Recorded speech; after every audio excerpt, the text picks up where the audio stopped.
तो हेलो दोस्तों, आप सभी कैसे हैं। आशा करते हैं कि आप सभी अच्छे होंगे। बात करेंगे सीटेट दिसंबर 2024 के लिए सीडीपी की। और ये सीडीपी का यानी कि चाइल्ड डेवलपमेंट एंड पेडागोजी का चैप्टर नंबर 8 रहेगा, जिसमें हम model of Gagne conditioning of learning को जो है पढ़ेंगे और समझेंगे। मोस्ट इंपॉर्टेंट टॉपिक है बाकी सभी चैप्टर्स के तरीके से ही, क्योंकि इसके अंदर से बहुत ज़्यादा क्वेश्चन जो है सीटेट एग्ज़ाम और अदर टीचिंग एग्ज़ाम के अंदर जो है पूछे जाते हैं। तो काफ़ी सारे एग्ज़ाम आपके आने वाले हैं, काफ़ी सारे स्टेट के एग्ज़ाम और सीटेट के एग्ज़ाम। तो उनके अंदर जो है गैग्ने के जो कंडीशनिंग है, कंडीशंस ऑफ लर्निंग है, उसके बारे में जो है क्वेश्चन जो है पूछे जाते हैं। तो इस टॉपिक को आप ध्यान से समझेंगे, हर एक पॉइंट्स को नोट डाउन भी आप कर सकते हैं और अच्छे तरीके से समझ के अपने एग्ज़ाम की अंदर क्या है कि इसके आए हुए क्वेश्चन को आराम से सोल्व कर सकते हैं। इससे पहले के जो 7 टॉपिक्स हैं, 7 चैप्टर है, वो हम जो हमारी जो है प्लेलिस्ट हमारे चैनल पर प्लेलिस्ट है, उससे आप जाकर जो है देख सकते हैं। इस चैप्टर को हम शुरू करते हैं। इस चैप्टर के अंदर हम पढ़ेंगे models of Gagne's conditions of learning. तो सीखने की जो स्थितियाँ रहती हैं, परिस्थितियाँ रहती हैं, उनके बारे में गैग्ने की जो है मॉडल क्या कहता है उसके बारे में इसमें पढ़ेंगे। तो शुरू करते हैं। सबसे पहले हम बात करते हैं कि जो रॉबर्ट एम गैग्ने हुए हैं, तो वो क्या है कि एक शैक्षणिक मनोवैज्ञानिक थे जो सीखने की स्थितियों पर अपने काम के लिए जाने जाते थे। सीखने की स्थितियों के बारे में उन्होंने बताया है और उन्होंने एक मॉडल विकसित किया जो प्रभावी सीखने के लिए आवश्यक विभिन्न स्थितियों को रेखांकित करता है। बाल शिक्षण के संदर्भ में गैग्ने का मॉडल इस बारे में मूल्यवान अंतर्दृष्टि जो है प्रदान करता है कि एक शिक्षक जो है बच्चे के सीखने के अनुभवों को अनुकूलित करने के लिए अपना शिक्षण विधियों को कैसे संरचित कर सकते हैं। तो इसके बारे में जो है गैग्ने ने बताया है और इससे जो कंडीशंस इन्होंने बताई है उनके जो क्वेश्चन है वो हर एग्ज़ाम में जो है पूछे जाते हैं। तो हर एक पॉइंट को आप ध्यान से समझेंगे। इसके बाद इसमें क्या है कि गैग्ने ने विभिन्न प्रकार के सीखने के परिणामों की पहचान की है और प्रत्येक के लिए संबंधित निर्देशात्मक घटनाओं या रणनीतियों का सुझाव भी उन्होंने दिया है। गैग्ने के सीखने की स्थितियों के भीतर जो है 5 प्रमुख मॉडल दिए गए हैं जिन्हें बाल शिक्षण के लिए अनुकूलित किया गया है। अब इसके अंदर क्या है कि 5 मॉडलों की जो है हम बात कर रहे हैं, तो 5 मॉडलों को हम ध्यान से समझेंगे, एक एक को जो है अलग अलग तरीके से जो है हम समझेंगे। इसमें गैग्ने के सीखने की जो स्थितियों के मॉडल की बात कर रहे हैं, तो रॉबर्ट गैग्ने के अनुसार जो है शिक्षण का अर्थ जो रहता है वो सीखने की ऐसी स्थितियाँ व्यवस्थित करना है जो सीखने वाले के लिए बाहरी हो। इन स्थितियों को चरण दर चरण तैयार किया जाना चाहिए और जिसमें सीखने वाले की प्रत्येक पहली जो है सीखने वाले की पहली अर्जित अक्षमता, इन अक्षमताओं को बनाए रखने की आवश्यकताओं को ध्यान में रखा जाना जो है चाहिए। और गैग्ने ने सीखने की निम्नलिखित 8 स्थितियों की व्याख्या की है। तो 8 स्थितियाँ गैग्ने ने जो है बताई है, सीखने की कौन सी 8 स्थितियाँ हो सकती है। ये 8 स्थितियों के जो क्वेश्चन है आपके रिपीट होते हैं एग्जाम के अंदर। पहले 8 स्थितियों को देख लेते हैं। सबसे पहले है सिग्नल लर्निंग, उसके बाद उत्तेजन प्रतिक्रिया के द्वारा सीखना, उसके बाद नेक्स्ट जो है आपका वो है चेन लर्निंग।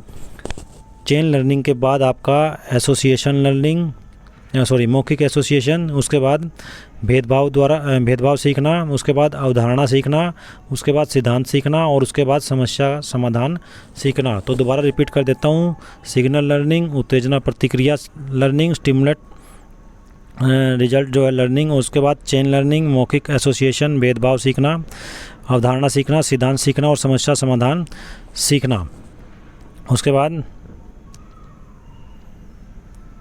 एक एक का हम डिस्कशन करेंगे, यहाँ पे समझेंगे उसको। तो सबसे पहले बात आती है सिग्नल लर्निंग की। तो सिग्नल लर्निंग के बारे में यह पाउलोनियन कंडीशनिंग पर आधारित रहती है।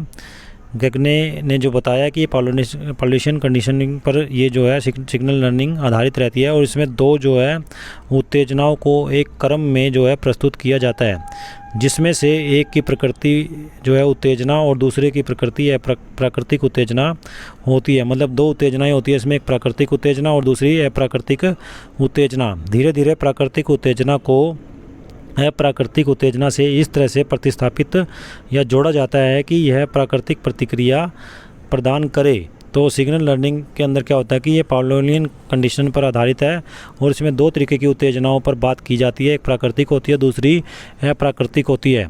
धीरे धीरे जो प्राकृतिक उत्तेजना होती है वो अप्राकृतिक उत्तेजना से इस तरह से प्रतिस्थापित या जोड़ी जाती है कि प्राकृतिक वो प्रतिक्रिया बन जाए। तो ये होती है हमारी सिग्नल लर्निंग, जो फर्स्ट जो है गगने ने इसके बारे में बताया है। उसके बाद नेक्स्ट की बात करते हैं। तो नेक्स्ट के अंदर हमारी आती है उत्तेजना प्रतिक्रिया, यानी कि हमारा स्टिमुलट रिस्पॉन्स लर्निंग जो है वो आती है। उत्तेजना प्रतिक्रिया एसआर लर्निंग भी इसको आप बोल सकते हैं। तो एसआर लर्निंग के अंदर क्या होता है, ये है जो है स्किनरियन जो होता है, स्किनर ऑपरेटिव कंडीशनिंग पर आधारित है। ऊपर वाली जो थी सिग्नल वाली वो पाउलोलियन कंडीशनिंग पर आधारित थी। ये स्किनरियन जो ऑपरेटिव कंडीशनिंग है उस पर आधारित है। स्किनर जो हुए हैं उनकी ऑपरेटिव कंडीशनिंग पर ये आधारित है। और यहाँ प्रतिक्रिया एक सुदृढ़ीकरण के रूप में काम करती है। पढ़ने के दौरान शिक्षक एक ऐसा माहौल बनाते हैं जिससे छात्र अपनी प्रतिक्रियाएं दे और उसकी पुष्टि करे। प्रोग्राम्ड लर्निंग में ऐसी ही परिस्थितियाँ जो है बनाई जाती है। इसको बोलते हैं स्टिमुलस रिस्पॉन्स लर्निंग। उसके बाद नेक्स्ट जो आती है वो आती है चेन लर्निंग, जिसके बारे में गेगने ने बताया। थर्ड ये रहती है लर्निंग, तो थर्ड टाइप है ये। तो इसके अंदर क्या है कि इस लर्निंग में ऐसा लर्निंग एक क्या है कि पूर्व शर्त रहती है। गिलबर्ट के अनुसार जब हम निरंतर अनुक्रम में उत्तेजना और प्रतिक्रिया उत्पन्न करते हैं तो चेन लर्निंग घटित होने वाली होती है। ये आपकी चेन लर्निंग रहती है। इससे पूर्व इसके अंदर एसआर लर्निंग क्या है कि इसकी एक पूर्व शर्त है, मतलब कि एसआर लर्निंग के बाद की प्रोसेस आपकी चेन लर्निंग लेके आती है। उसके बाद नेक्स्ट जो आपकी आती है वो आती है मौखिक साहचर्य सीखना, यानी कि वर्बल एसोसिएशन लर्निंग। सो वर्बल एसोसिएशन लर्निंग क्या होती है, इसे सीखने में मौखिक प्रतिक्रिया अनुक्रम को एक क्रम में व्यवस्थित किया गया है और यह तुलनात्मक रूप से अधिक कठिन या उच्चतर क्रम के सीखने के लिए एक संकेत के रूप में कार्य करता है। इस तरह जब बच्चा किसी मौखिक इकाई को सीखने में रुचि रखता है तो उसके लिए उसकी पिछली इकाई को सीखना आवश्यक होता है। यह स्कूलों में भाषा शिक्षण में व्यापक रूप से लागू होती है। तो मौखिक साहचर्य सीखना जो है वो जो है स्कूलों में भाषा शिक्षण के रूप में जो है इसका यूज किया जाता है। इस सीखने में मौखिक प्रतिक्रिया अनुक्रम को एक क्रम के रूप में व्यवस्थित किया जाता है और यह तुलनात्मक रूप से अधिक कठिन और उच्चतर क्रम के सीखने के लिए एक संकेत के रूप में कार्य करता है। और इस तरह जब बच्चा किसी मौखिक इकाई को सीखने में रुचि रखता है तो उसके लिए क्या है कि उसकी पिछली इकाई को सीखना आवश्यक रहता है और यह स्कूलों में भाषा शिक्षण में व्यापक रूप से लागू की जाती है इस लर्निंग टाइप्स को। उसके बाद विभेदकारी अधिगम यानी कि डिस्क्रिमिनेटिंग लर्निंग। तो डिस्क्रिमिनेटिंग लर्निंग के को भी देख लेते हैं। इसके लिए मौखिक और गैर मौखिक श्रृंखला अधिगम की आवश्यकता होती है, क्योंकि यह अधिगम की दो श्रृंखलाओं के बीच विभेदन पता लगाने की धारणा पर आधारित होती है। इसलिए यह समझ के स्तर पर जोर देती है। यानी कि डिस्क्रिमिनेटिंग लर्निंग की अगर बात करें तो इसके लिए मौखिक और गैर मौखिक दो तरीके की श्रृंखला जो है अधिगम की आवश्यकता इसके अंदर होती है। और इस अधिगम के अंदर क्या है कि दो श्रृंखलाओं के बीच विभेदन का पता लगाने की धारणा पर यह आधारित होती है। इसलिए यह समझ के स्तर पर जोर देती है। विभेदकारी लर्निंग जो है वो समझ के स्तर पर जोर देती है। तो इस तरीके से आपसे क्वेश्चन पूछा जा सकता है कि समझ के स्तर पर कौन सी लर्निंग जो है बताती है, तो वहाँ पे विभेदकारी डिस्क्रिमिनेटिंग लर्निंग आएगी। या मौखिक गैर मौखिक के श्रृंखला के बारे में पूछा जाए तब भी वहाँ पे विभेदकारी आंसर जो आपका विभेदकारी अधिगम यानी कि डिस्क्रिमिनेटिंग लर्निंग आएगी।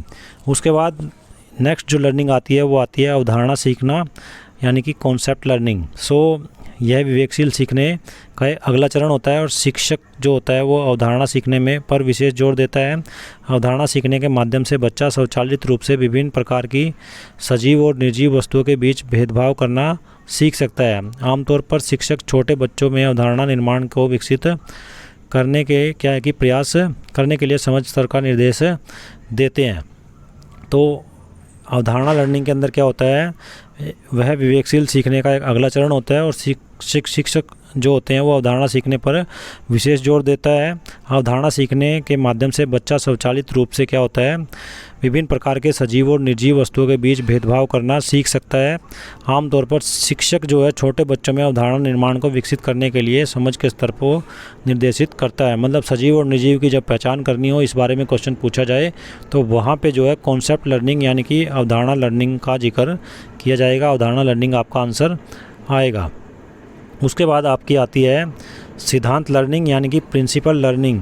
सो प्रिंसिपल लर्निंग क्या होती है आपकी? सिद्धांत अधिगम एक समय में 2 या 2 से अधिक अवधारणाओं को जोड़ने का परिणाम स्वरूप होता है।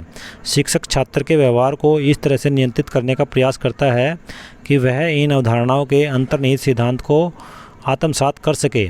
यह विश्लेषणात्मक अधिगम के उस स्तर को दर्शाता है, इसलिए इसका शिक्षण छात्रों के चिंतनशील स्तर पर जोर दिया जाना चाहिए। तो सिद्धांत प्रिंसिपल लर्निंग के अंदर क्या होता है? जो प्रिंसिपल लर्निंग होती है वो एक समय में 2 या 2 से अधिक अवधारणाओं को जोड़ने के परिणाम स्वरूप होती है और शिक्षक जो है छात्र के व्यवहार को इस तरह से नियंत्रित करने का प्रयास करता है कि इन अवधारणाओं के अंतर्निहित सिद्धांत को आत्मसात कर सके, याद किया जा सके, उनको अच्छे तरीके से उसके अंदर पकड़ बनाई जा सके। यह विश्लेषणात्मक अधिगम के उस स्तर को दर्शाता है, इसलिए इसका शिक्षण छात्रों के चिंतनशील स्तर पर दिया जाना चाहिए।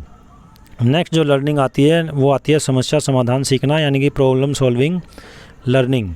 सीखने का यह चरण जो होता है, यह जो प्रकार होता है, सिद्धांत सीखने के चरण पर महारत हासिल करने के बाद ही होता है और छात्र सिद्धांत जो है सीखने के साथ साथ अपनी मौलिकता पर भी ध्यान केंद्रित करते हैं।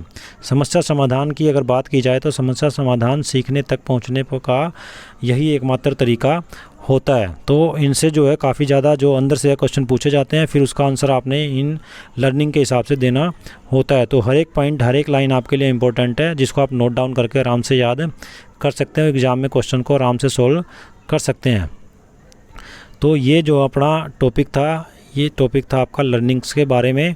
गैगने की जो 8 सिद्धांत है, 8 सिद्धांत के बारे में इसमें दिया गया है और ये इम्पोर्टेंट क्वेश्चन है, टॉपिक है, क्योंकि इसके अंदर से जो है काफ़ी बार जो है क्वेश्चन जो है सीटेट एग्ज़ाम या फिर अदर टीचिंग एग्ज़ाम के अंदर पूछे जाते हैं। तो मोस्ट इम्पोर्टेंट टॉपिक है ये। बाकी टॉपिक्स की तरह ही हर एक लर्निंग के बारे में जो है क्वेश्चन पूछा जाता है एग्ज़ाम के अंदर। आप पीछे के जो प्रीवियस ईयर्स के अंदर जो पेपर आए हैं उनके अंदर भी आप उठा के देख सकते हैं कि किसी ना किसी लर्निंग के बारे में जो है, गैगने की किसी ना किसी लर्निंग के बारे में जो है कोई ना कोई क्वेश्चन आपको ज़रूर मिलेगा, इससे रिलेटेड क्वेश्चन आपको ज़रूर मिलेगा। तो हर एक पॉइंट आपके लिए इम्पोर्टेंट है, इसको नोट डाउन करें और अच्छे से याद करें। साथ में इससे पहले के जो चैप्टर हैं वो भी आप प्लेलिस्ट से जाकर देख सकते हैं चैनल के ऊपर। तो ये था हमारा chapter number 8, model of Gagne's condition of learning. 8 conditions के बारे में हमने जिक्र किया। हर एक पॉइंट को आप अच्छे तरीके से याद करें और पेपर में अच्छे तरीके से सोल्व करें। वीडियो को ज़्यादा से ज़्यादा लाइक करें एंड शेयर करें। साथ में सीटेट और अदर टीचिंग एग्ज़ाम की तैयारी के लिए चैनल को सब्सक्राइब करें। धन्यवाद।